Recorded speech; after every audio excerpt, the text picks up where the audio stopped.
سیدنا فاروق اعظم رضی اللہ تعالی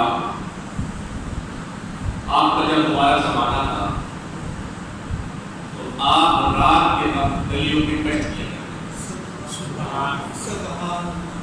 یہ بات بڑی مشہور ہے، آپ نے بارہ اس کو سنا ہے۔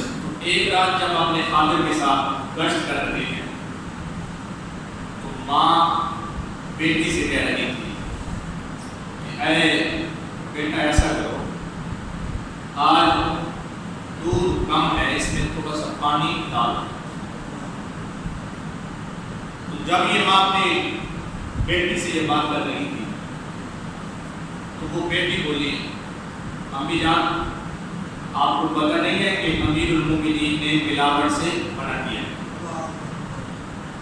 میں اس دودھ میں پانی نہیں ڈالتی۔ فاروق اعظم رضی اللہ تعالیٰ عنہ رات کا وقت ہے، آپ کا خادم بھی ساتھ ہے اور آپ گشت کر رہے ہیں۔ ماں اور بیٹی کے درمیان جب یہ بات چل رہی تھی تو یہی بات فاروق اعظم اپنے کانوں سے سن رہے تھے۔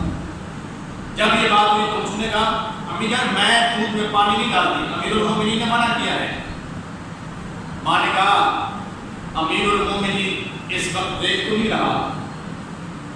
تو بیٹی مسکرا کے کہنے لگی امی جان امیر المومنین تو نہیں دیکھ رہا، امیر المومنین کا رب تو دیکھ رہا ہے۔ سبحان اللہ سبحان اللہ۔ میں دودھ میں پانی نہیں ڈالتی۔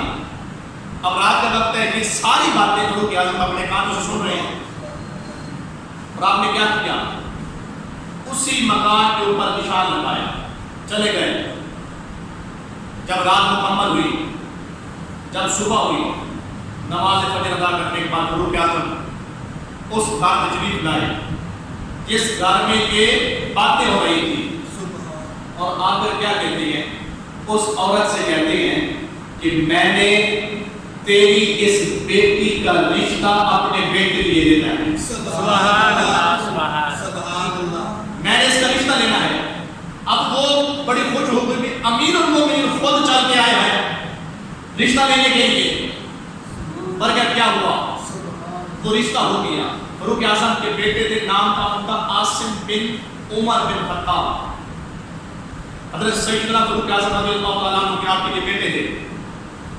تو جب یہ رشتہ ہوا، رشتہ ہونے کے بعد حضرت عاصم رضی اللہ تعالیٰ عنہ آپ کے گھر ایک بیٹی پیدا ہوئی۔